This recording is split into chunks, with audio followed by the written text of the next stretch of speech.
Greetings and welcome to In-Depth. I'm Dike Rostant. World Emotional Intelligence Day is observed on June 6th, and that just makes it one reason to speak with Time Out Specialist Judy Joseph McSween about how we can implement emotional intelligence and that skill set in various settings.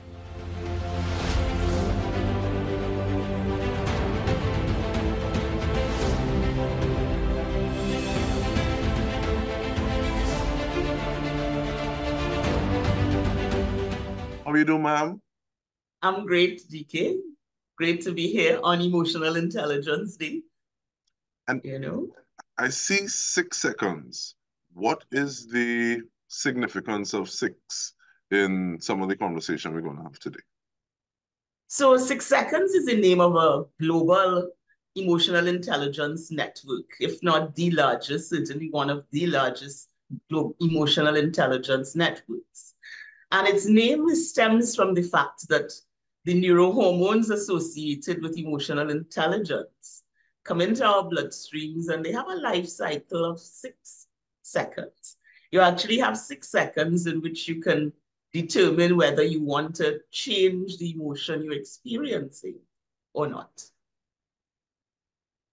And so choosing the day, June the 6th, is really a 6 seconds initiative. Why not celebrate Emotional Intelligence Day on the 6th day of the 6th month? So here we are.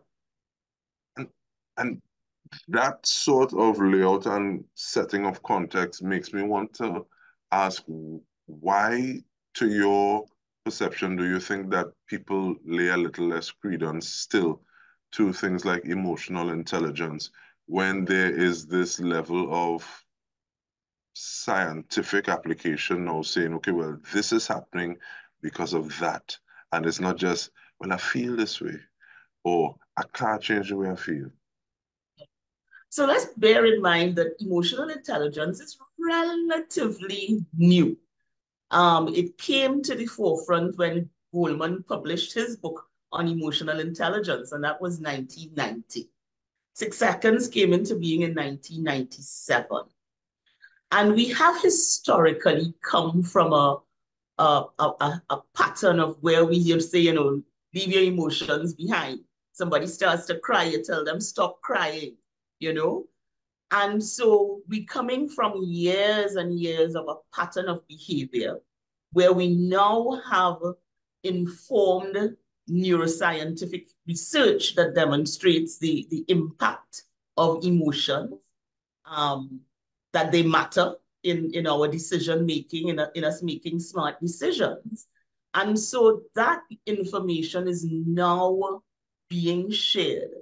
I think to a certain extent, the pandemic had a significant impact in probably propelling it into a greater level of awareness. So you find more and more organizations now seeking out emotional intelligence. And of course, recognizing that the first level is knowing about it. So getting to know what it's all about. So the intellectual side of it. The other part, of course, is going through the data that supports it and seeing, well, yes, this data sounds like it's something that I may want to introduce into my organization. Then experiencing it at a personal level. So having that experience that my emotions are impacting my thinking, my acting, my interpersonal relationships, my organizational relationships. And then after that awareness is, do I want to change? Do I want to do something different? Do I want to make different choices? And then reaching the stage where you want to do that. And then ultimately that transformation, because I realize that given my purpose that I've defined for myself, managing my emotions is critical. So it's a phase. It's a phase. Well, does managing emotions mean that we don't have them anymore? And I ask that question because you still see, I can imagine somebody saying, but Jesus Christ, he still clat up some people, whip them, drive them out of the temple and think, he wasn't supposed to have he wasn't supposed to take a little 6 seconds and then treat them a little differently? How do you answer that person? We have a myriad of emotions, and we always experience an emotion. You know, sometimes you hear people say, I didn't feel anything, I'm not feeling anything. We are always experiencing emotions. So it's not about stopping the emotions. And each emotion we experience has a message. And so it's our ability to pause and identify what is the message in this emotion. And based on that emotion, that message that you're receiving, and based on your recognition that there may be patterns surrounding that emotion, so that I know that whenever I'm feeling overjoyed, I get really excited. I appreciate that I don't listen to what people are saying to me. And therefore, in this moment, if it is I'm going to be listening to what is being shared with me, I need to manage this joy that I'm feeling, calm it down a little decibel so that I can listen attentively to the other. So there's no such thing about getting rid of emotions, so to speak. I would say you would um, be aware of it, be aware of the message in it, recognize the patterns associated with emotions, and then make choices in terms of whether you want to transfer this emotion into an alternative emotion. So we all have experience where we might be feeling depressed and we don't want to feel depressed any longer. So we may call a friend because we know that when I call this friend, that this I can go from depression to joy. So we're aware of our ability to do it. And it reminds me of someone saying that we should treat emotions like data, not directives. But Mhm. even though you speak of that relationship, do we treat the pattern as distinct from the emotion? And is it a matter of treating with that pattern? So if we realize, okay, well, this is possibly a trigger, and this will lead to these steps, how do I kind of nip it in the bud or transmute it, move from one to the other? What are some of those things? Okay, so I may experience, sorry, um, an anxiety. I wake up in the morning, experiencing an anxiety. What is the message for me in the anxiety? So first of all, I have to be aware, fully present and aware that that's what I'm feeling, anxiety. What is causing this anxiety? The anxiety is being caused because I think that I have a million and one things to complete today. All right, so that's my normal pattern, feeling that on a day to day, I have a million and one things to complete. What happens when I think I have a million and one things to complete? Then it's difficult for me to focus on any one, and I find myself jumping from activity to activity to activity. Is that fruitful to me? No. All right. So then I want to make a different choice. And to make that different choice, then I need to shift from anxiety to something a bit calmer. So how do I facilitate that calmness? When I come out, when I jump up in the morning, rather than springing into activity, I pause, I might meditate. That calms me down and brings some measure of focus, clarity to what I have to do for the day. And I'm able to reprioritize, and I'm able to be more attentive to what I'm doing. And with that, we take a short break. We are speaking about emotional intelligence and doing so on World Emotional Intelligence Day. We're speaking with a timeout specialist, Judy Joseph McSween. Stay with us. We return after this.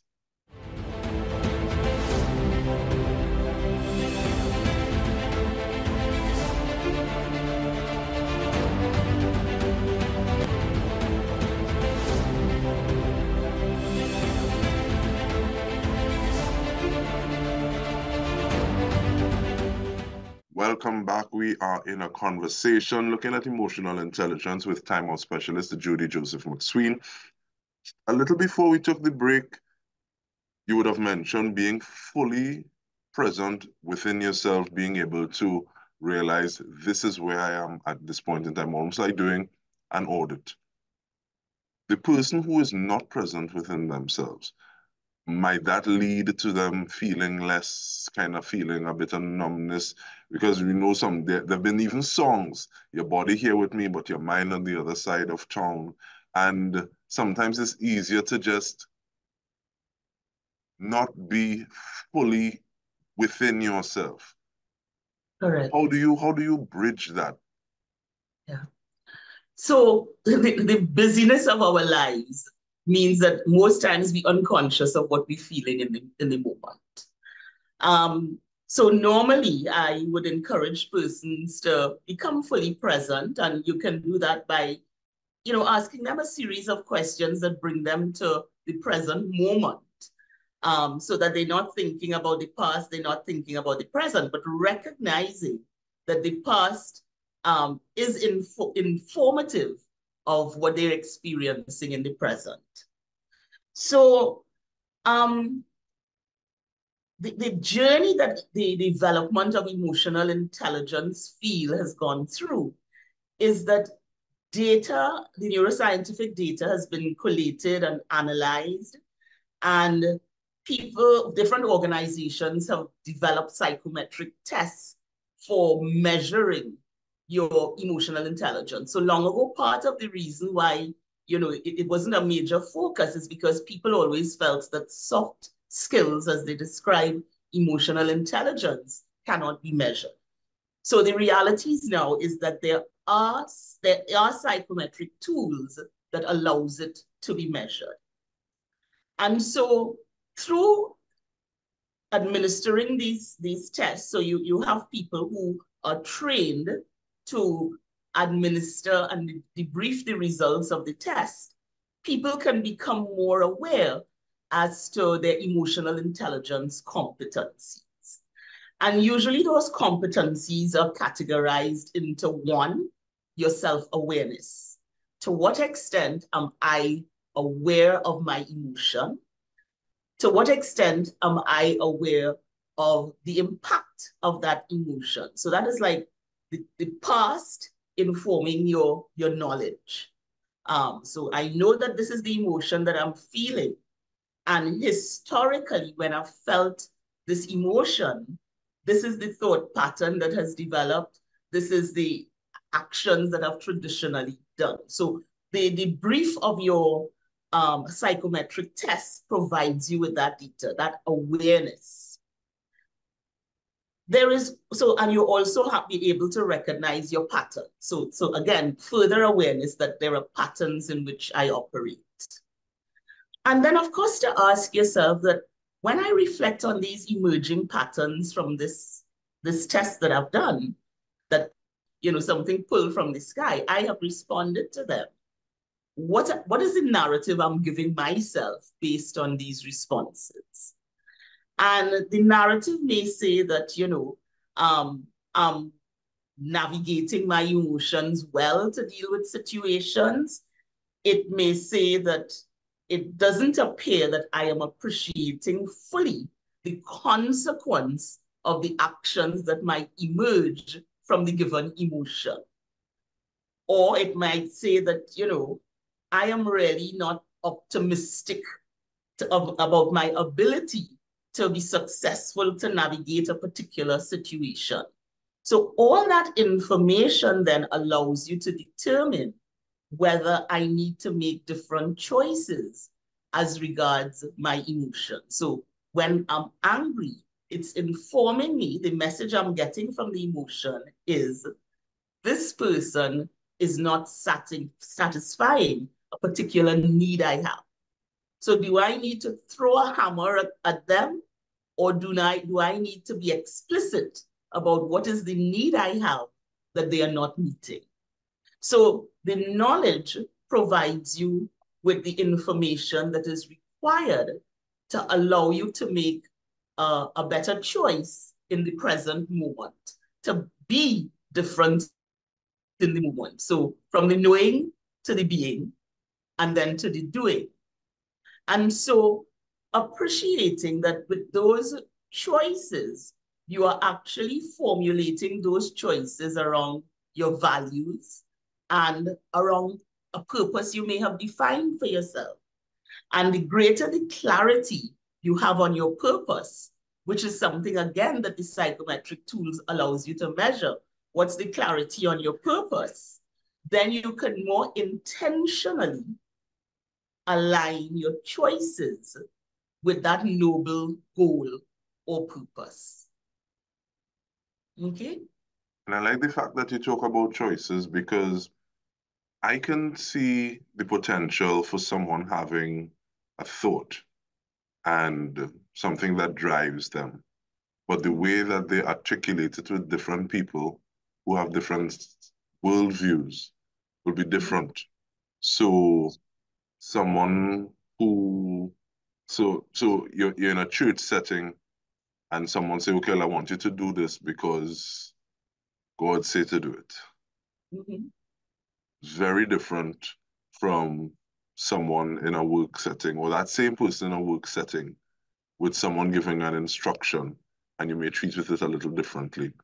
How does that knowing, being, doing, making choices potentially articulate itself in different settings? So church, school, home, intergenerationally. What are some of those kind of applications? So, for example, if we were to take it into an organization environment, my intention as a leader of the organization might be to create or develop innovative, creative, empowered staff. And therefore, when I'm demonstrating impatience in someone getting something done, I can align myself with my purpose, which says this emotion of impatience, how is it leading me to act? Well, it might be leading me to just buff the person and ask, you don't know that you're here how long, but does that then empower the person in a way that I would want them to be empowered? So I may tone down on my impatience, listen more attentively to the employee to identify what is the need that needs to be met. The person may not have had full clarity on the task.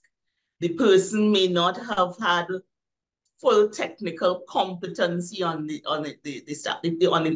task. The person may not have been onboarded effectively as a new employee. So knowing what my noble goal is for the staff in my organization, then I generate a solution. I choose a solution that is more aligned with my purpose. So if it is that there's a technical deficit, I know that the solution is really to provide the person with the necessary training. If it is that I identify that the deficit is in lack of clarity on the task, I can choose to rephrase it and have that person echo back their understanding of the task to me. But that requires me to be present, know what I'm feeling, choose the right emotion, and align it with the purpose. And this feels like a game of Jeopardy because the answer that you've given makes me want to have asked the question, how can someone with high emotional intelligence use what they have, the training that they have received, as well as what the research shows, to impact the area around them, the people that they interact with in a positive manner? I love the question because as you ask it, 6 seconds is actually used as the graphic for world emotional intelligence, the B. The bee and its hive. And if you're aware as to what bees do, bees pollinate. So they move from flower to flower, they get the pollen and they carry it on. And they create this huge network. The noble goal of 6 seconds is to create emotional awareness in 1 billion people. And for today, it's that everyone could at least impact 1,000 people. And appreciating that the role towards those who are aware of it, and let me put a little full stop there and note that in every day we can grow. We have the opportunity to grow in emotional intelligence because every day we are aware as to the emotions we are experiencing in our interaction. So we can use those messages to improve our emotional intelligence. And so the intention is that, first of all, create that awareness as to the benefits of emotional intelligence, whether it's in your family setting, whether it's in a corporate setting, whether it is in a community setting, where you have, in Trinidad, where we have these community issues, where you have the anger being identified as a strong emotion and causing conflict, etc. All these settings, the research data identifies that by growing the emotional intelligence of persons within these settings, you can see transformation. So the data is there. So there is a report that 6 Seconds puts out called State of the Heart. There is one available for 2024, and I encourage people to access it online. So that provides you with data. So that data stimulates in you, hopefully after you read it, that change is possible and encourages you to reach out and start off with a free emotional intelligence assessment and see what it says to you. See what it says about you. Reach out to somebody who does assessments and get them to debrief you on the information supplied in that report. And so that brings to individuals a better understanding of how their emotions impact how they interact with others, how it impacts their decision making, how it impacts their interpersonal relationships. And then having acquired that, then determine whether your emotional state, your emotional intelligence state is where you want it to be, or whether there is one competency you may want to focus on changing. And then again, working with a coach to facilitate that transformation. So there's the knowing, the being, the doing. And 6 Seconds really wants to drive us from the awareness to the transformation. And we want to thank you for sharing a little more than 6 seconds towards that transformation, Judy Joseph McSween. And on behalf of the entire TTT News team, this has been In Depth with me, Dike. Thank you so much for joining us.